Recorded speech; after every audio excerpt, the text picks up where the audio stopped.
uh, the title of The Portrait of a Lady. Now, before we go for the title, I think we should uh, discuss a little about the significance of a title. Why is a title important?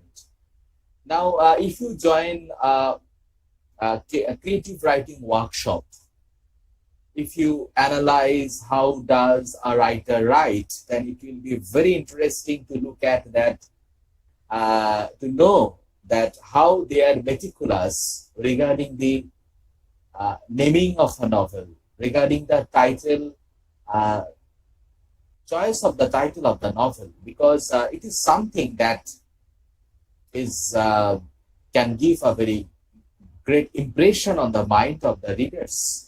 Title is something that is permanent. Of course, we have so many instances as well that title often gets changed. And in the first edition, the author has kept one title, and in the following editions, he or she has changed the title. Such examples are also very much there. So it is not something new, but still the title matters a lot. Title is that mirror through which the ideas, the imagination, the kind of concept, the philosophy, the thought, everything that the writer has conceptualized so long, those are reflected. Naturally, title is not at all a matter of joke, and we often find that the writers often have the knack, they have the tendency to mention along with the title some subtitles as well. They include subtitles so that they can make their ideas more clear. They can make their vision and the thoughts more transparent, so that that can touch the hearts of the readers more perfectly, accurately, and to the point. Now, regarding title, writers have long experimentations, and they often say that as a writer, one should not be in hurry, because if you are in hurry to keep the title of your novel, so it may be something else. You cannot be the perfect, can reach that very perfect, emotion. And regarding the choice of the title, one should not in hurry at all. Rather, one should be relaxed. Don't give stress on your mind while thinking on the title. Title will come automatically, and you may have some homework more and more.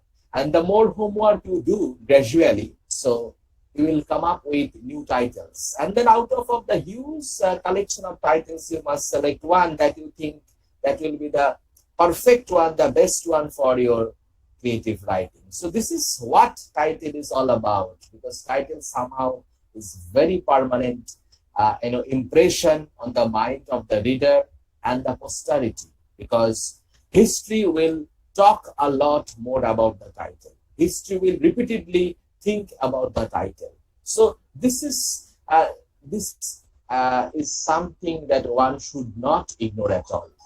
Now, what I would like to say right now is, in the history we find often that some great titles are kept, and earlier they had a different kind of title, and later the title got changed.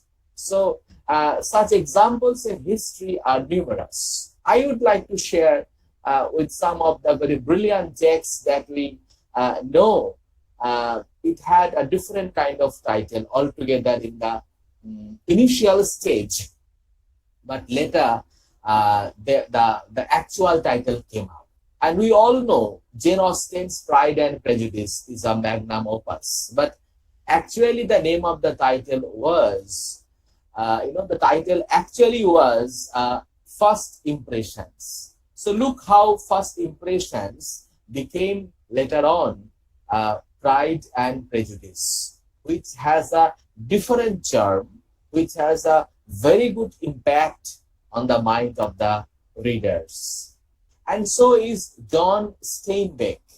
John Steinbeck, something that happened apparently seems quite dull, not up to that very mark, and it doesn't, touch the heart of the readers as well. But this writer later on went for a different kind of a title. This one is Of Mice and Men.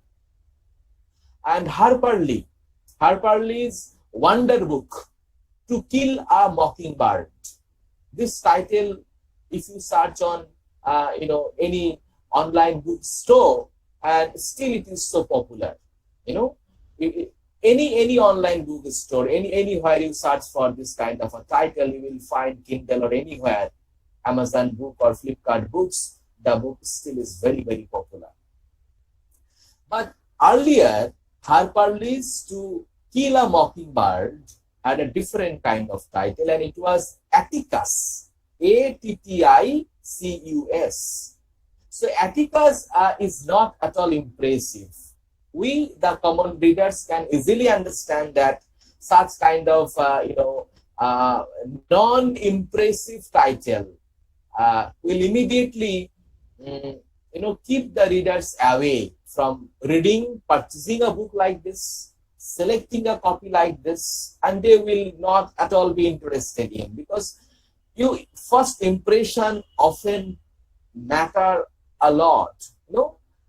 Such kind of impressions, we will withstand for long. So one should be very cautious what kind of impression one is going to make while selecting the title of the text. Lord of the Flies, one of the brilliant texts by William Golding. Can you imagine? It has such a very ordinary title that the author imagined earlier, and later he modified for a novel like this. And this one earlier was Stranger from Within. Stranger from Within. Of course, it's a very good title, but it's not in that way impressive as it is today, Lord of the Flies. And it is a kind of a magnum opus by William Golding. And we have so many examples like this. William Faulkner's The Sound and the Fury, that we all know, had a very short, brief, non so impressive title it had earlier. It was only Twilight.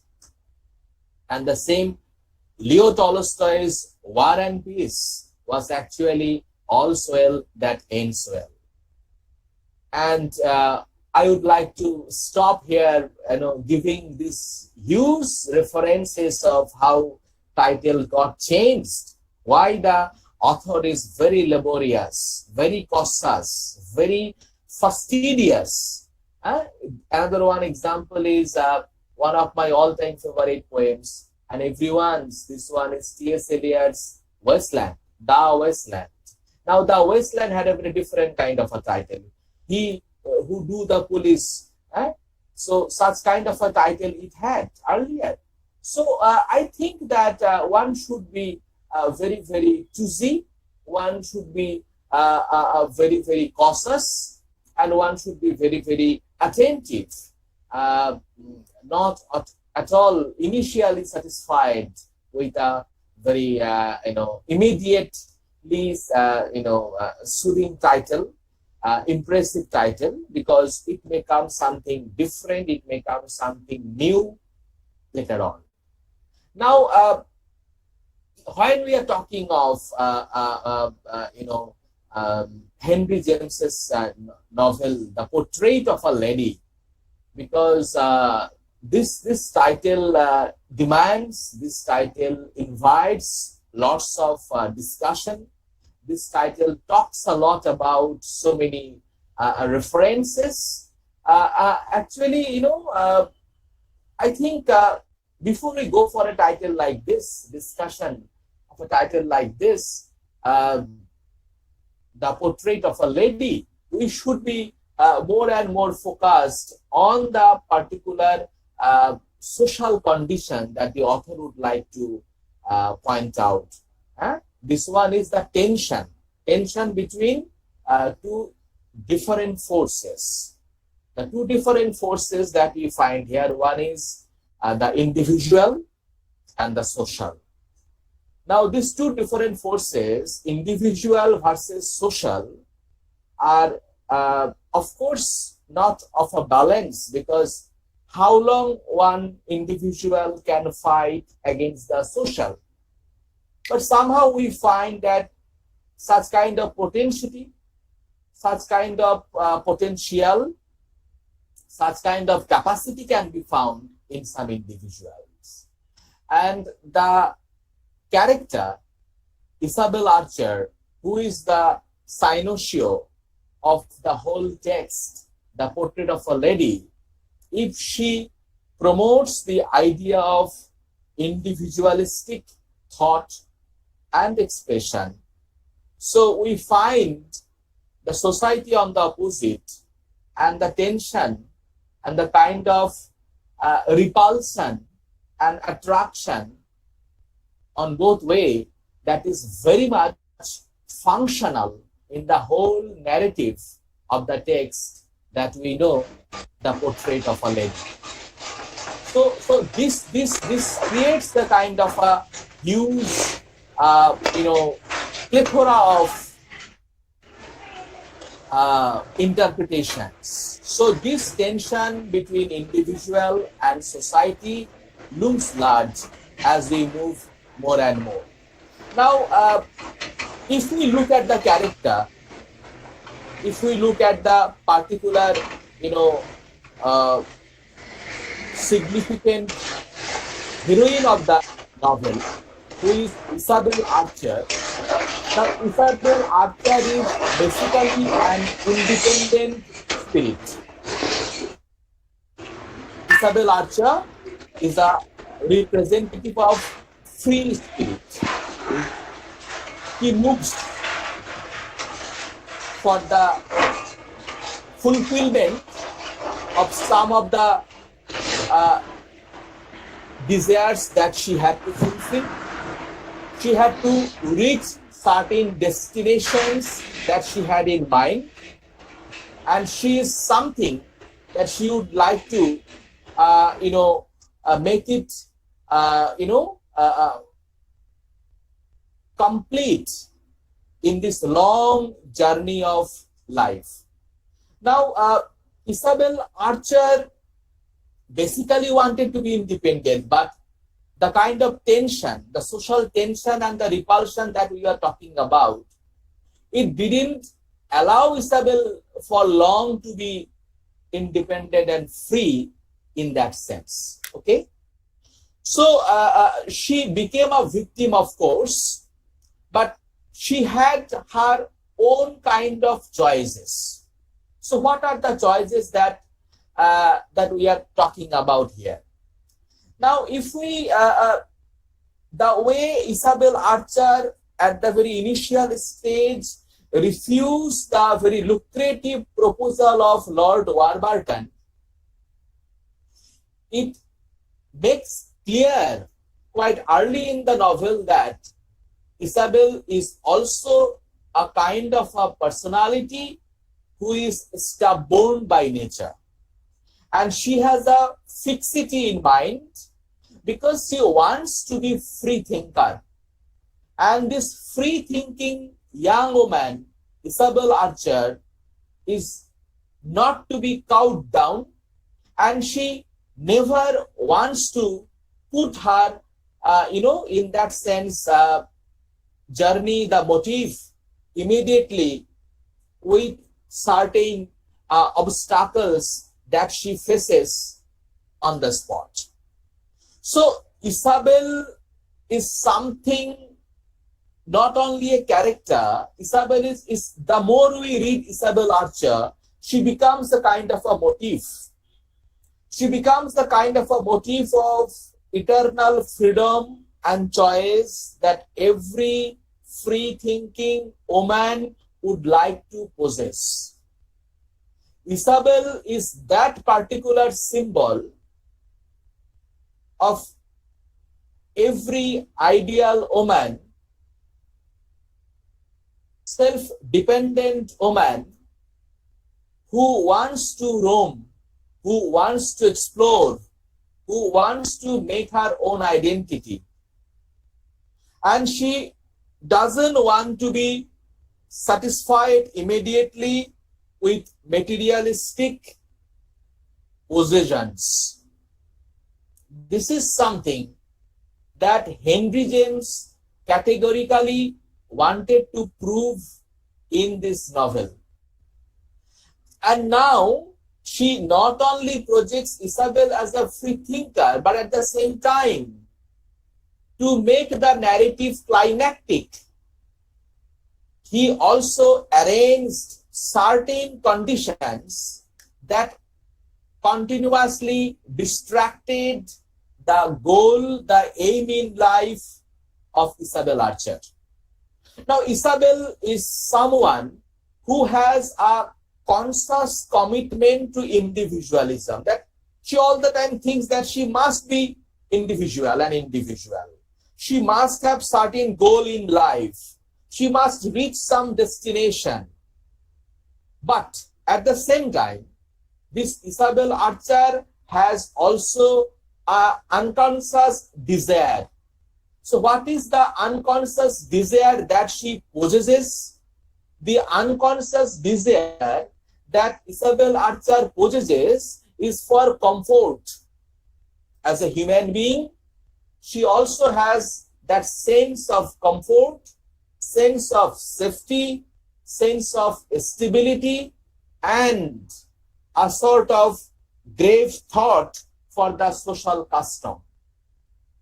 And I'm sure that every one of us know it well that Henry James's brother, William James, was a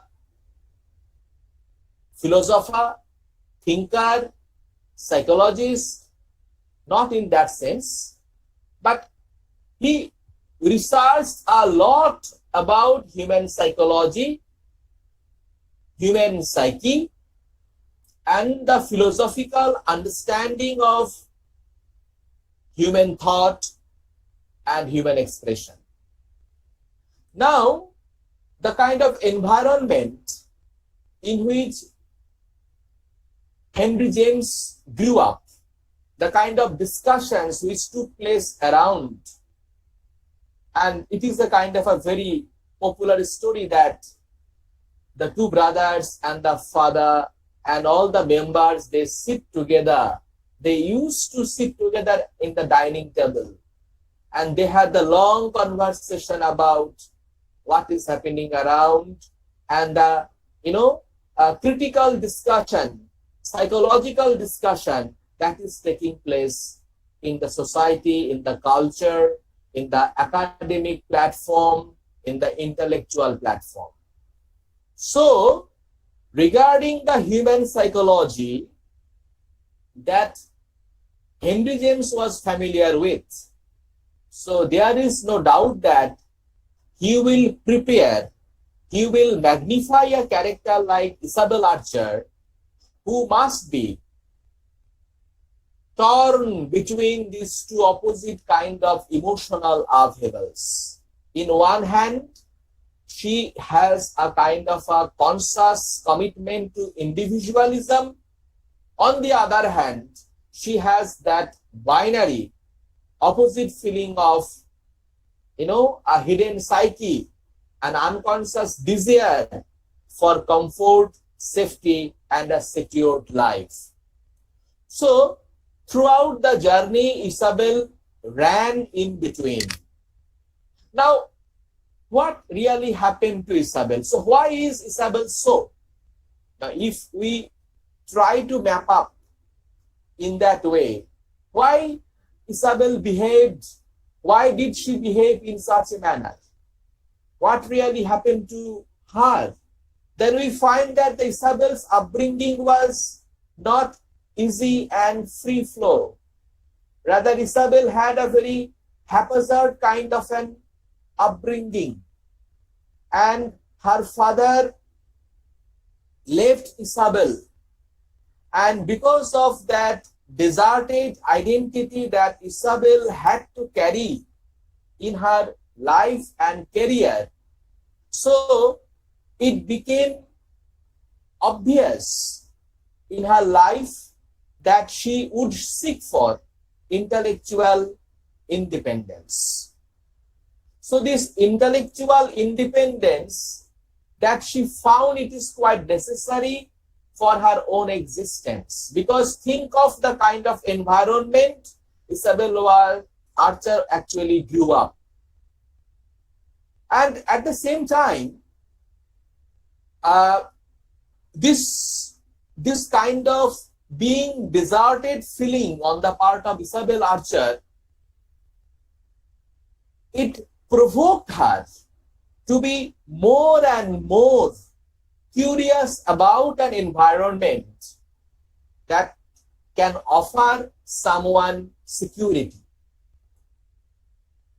So, this security feeling that was always in her mind, because she was insecure when her father deserted her. An individual who, from the very beginning of her life and career, if she finds that she is insecure, she will certainly move for security in life.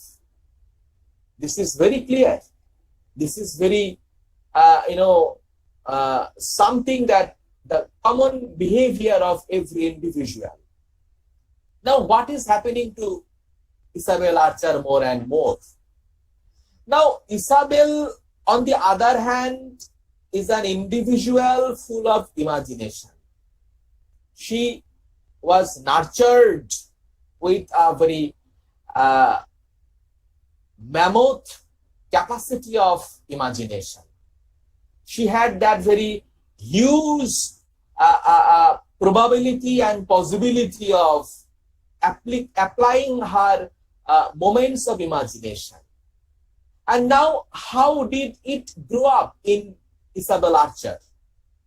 It grew up in Isabel Archer only because she had the access of the library of her grandmother. And she spent hours over there reading text. And this vast reading, this vast, study in the library gave her not only confidence, but also made her a human being full of imagination, ideals, optimism, and it helped her to look at some new possibilities in life. So, after rejecting numerous proposals, when we find Isabel Archer saw Gilbert Osmond, so immediately what knocked at the heart of Isabel Archer was the sense of stability. Gilbert Osmond had numerous, lacks in personality, in life. As a human being, obviously, he will get less mark from the rest of the suitors who came in the life of Isabel Archer.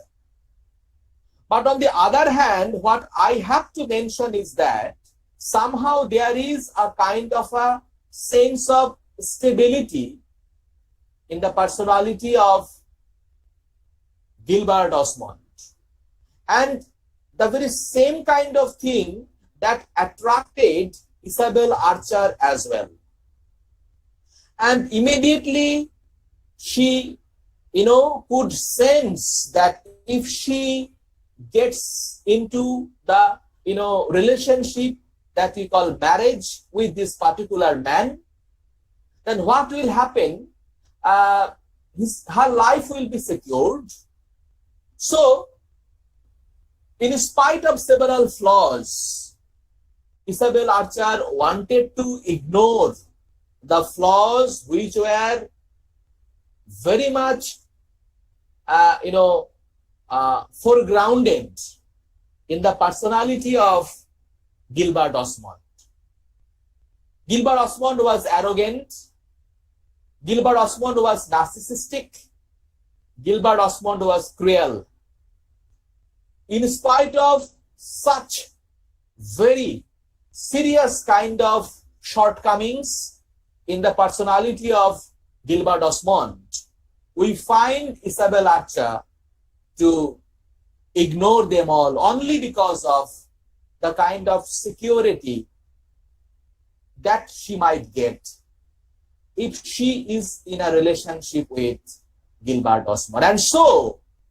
And that's why she gradually starts creating a kind of an idyllic, fanciful, imaginary picture of Gilbert Osmond. And she, makes the whole thinking setup that she had, that, it somehow gave the signal that she will be very good with this kind of a person. Now, our point of discussion actually is the title, The Portrait of a Lady. Now, the lady is a kind of a social dignity and the position of a woman who is having that social position, that is of a lord. She is the lady by default of her marriage, and Isabel Archer was the kind of a person who was also, she could reach up to that very social hierarchy. So the particular part of the title that we call lady, there is no problem at all. And we don't have any understanding at all. We don't have any problem to understand why the term lady can also be applied in the case of Isabel Archer. Because she had that social dignity before the marriage and after the marriage. But why is it the portrait? So here comes a kind of a clash. Now, if we, for the sake of our discussion, think that this Isabel Archer is actually the portrait, or she becomes a portrait due to several situations and the conditions, then we need to go for chronologically what actually was responsible and forceful to make a character like Isabel a portrait ultimately. Now think, when the novel begins, what are the conditions that forced Isabel Archer to go to that state or the stage called portrait? Now, when we are talking of that early state of the novel, it is in England. The novelist makes a kind of a parallel. What are the two parallel? The first one is Isabel's childhood home. It was in Albany, New York. What kind of description the author gives, the novelist offers to us? It is a memory only. It is a memory, and what kind of memory? It is a very dull memory. A dull memory of Albany, New York, that was exactly the actual home of Isabel Archer. And in other place, we find the description of that Albany house. I quote from the text: the old house at Albany, a large square double house. And this description of the house of Isabel Archer in New York is no way very fascinating description. It is no way an enchanting description, the way the fascinating, enchanting description we get when we are introduced to soon after the arrival of Isabel Archer in England, and we are introduced to the place house named Garden Court. Garden Court is a beautiful old state, and the moment the appearance of the heroine takes place in the narrative, we are introduced to the shadows of the perfect lawn, which were straight and angular.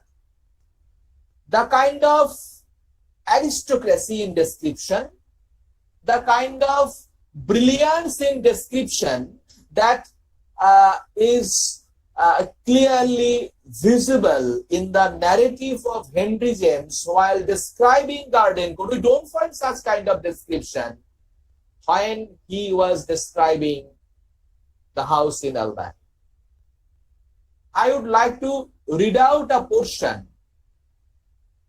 that Garden Court was described, because it will help us to understand the position of Isabel Archer, how she was tempted in different stages, and how ultimately she became confined.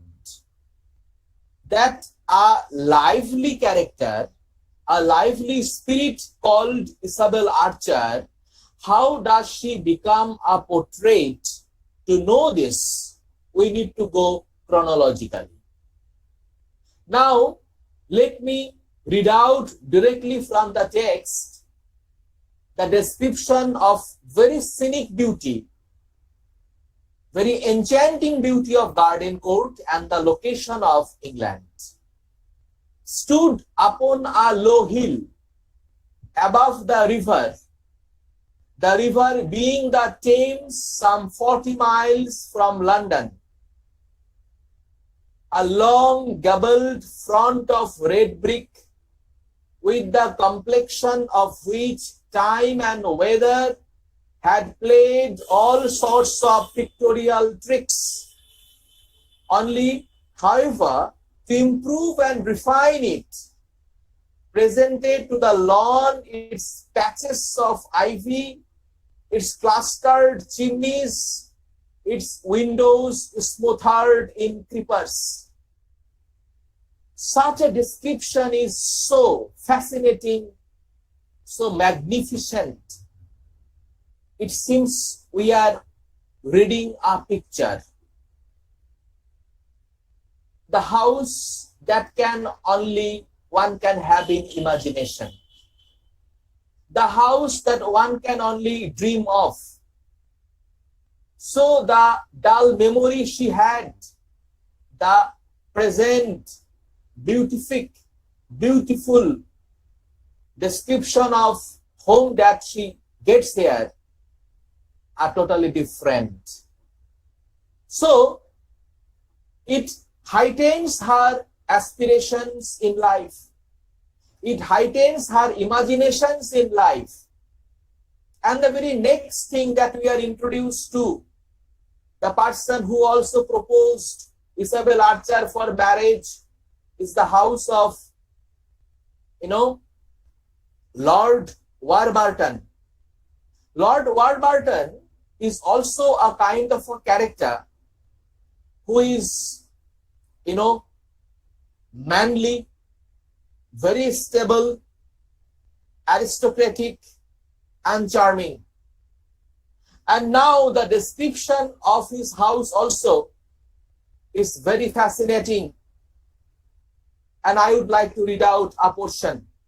I quote, "As they saw it from the gardens," this is the description of Lord Warburton's house, "a stout grey pile of the softest, deepest, most weather-fretted hue. Look the word, how they are placed side by side.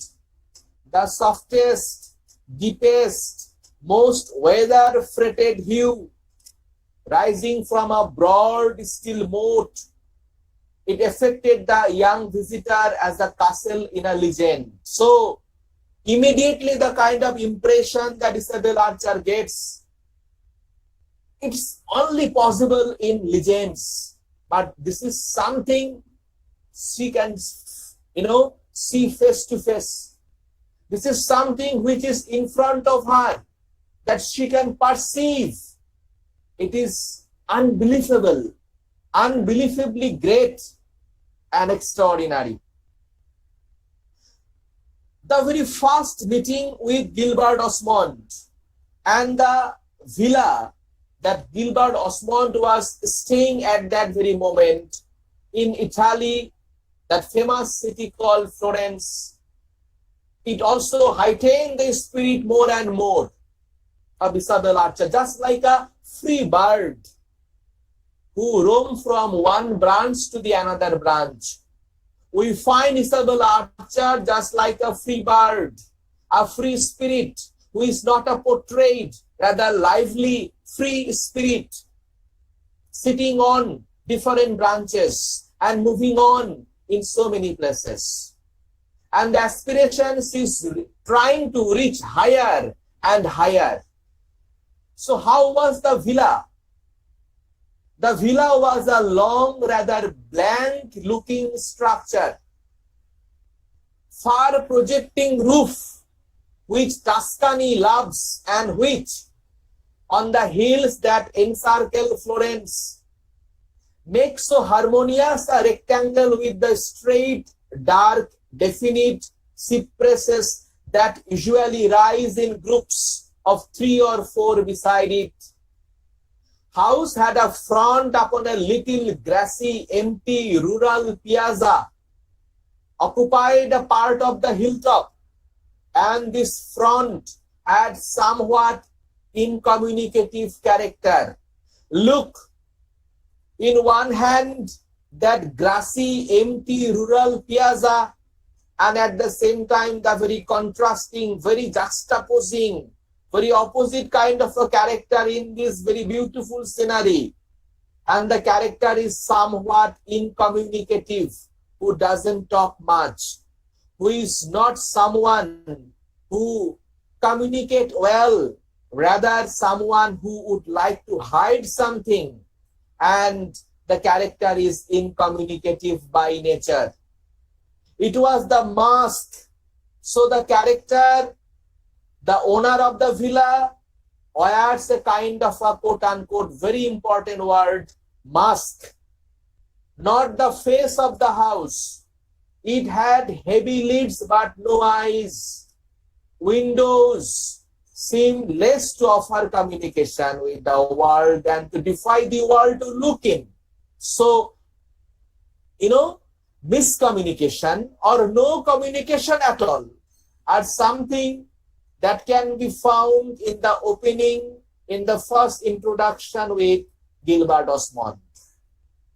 But for the sake of safety and the security, probably at that very stage, at that very moment, Isabel Archer ignored the coldness in personality of Gilbert Osmond. So, it is said that the mask is something very important here, that the occupant of the house who wears the mask so that no one can see what is working in his heart, so that no one can see what the new dark plan he is plotting underneath. So the very same thing happened in the case of Isabel Archer. Isabel Archer couldn't see what is working behind the mask, and she became very soon the wife of Gilbert Osmond. And by this time, the place got changed. They are not in Florence. Now the couple are living in Rome. And James gives a description in this new place where Isabel Archer came as a wife. And I will be finishing my talk very soon. describing and communicating and linking how the bird, the character whom I described few minutes ago, is now confined gradually.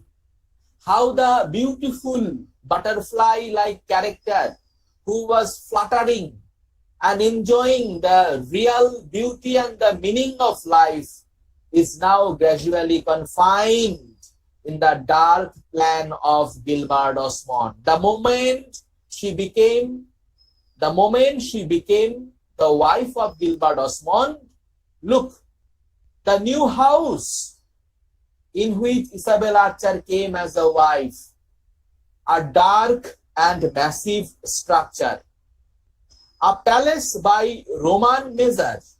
Obviously, it was like a palace, but a dungeon. You know, dungeon is just like a den. A dungeon to an apprehensive mind. A kind of domestic fortress. A pile which bore a stern old Roman name. Smelled of historic deeds, of crime and craft and violence, which had a row of mutilated statues and dusty urns in the wide, nobly arched loggia, overhanging the damp court where a fountain gushed out of a mossy niche. So this is that kind of a fortress where she is confined. Now she is confined. All the freedom, all the love for life, the beauty, the charm for life that Isabel Archer had, she gradually becomes a living character, no doubt, but at the same time, she becomes a kind of a character who is no longer a living being. She becomes a portrait. A portrait doesn't communicate. And she is forced to not to communicate as her partner was. As her partner, Gilbert Osmond, was non-communicative. So he forced or somehow, managed to transform a character like this. So this is how the title is very significant. Psychologically, so meaningful. The death, even when the character is alive, the spirit gets dead. Isabel Archer is merely a human being who, even after the marriage, came to see the cousin who was on the deathbed, but she had to return without any ambition in life left for her anymore. She had to go back to Rome, to her family, with all the responsibility. Life has changed her totally. She has become a portrait. A lady, of course, but ultimately a portrait who no longer continues any emotional expression for the rest of her life. Thank you so much. That was all about the title, a title that we had to discuss, title of the novel, The Portrait of a Lady.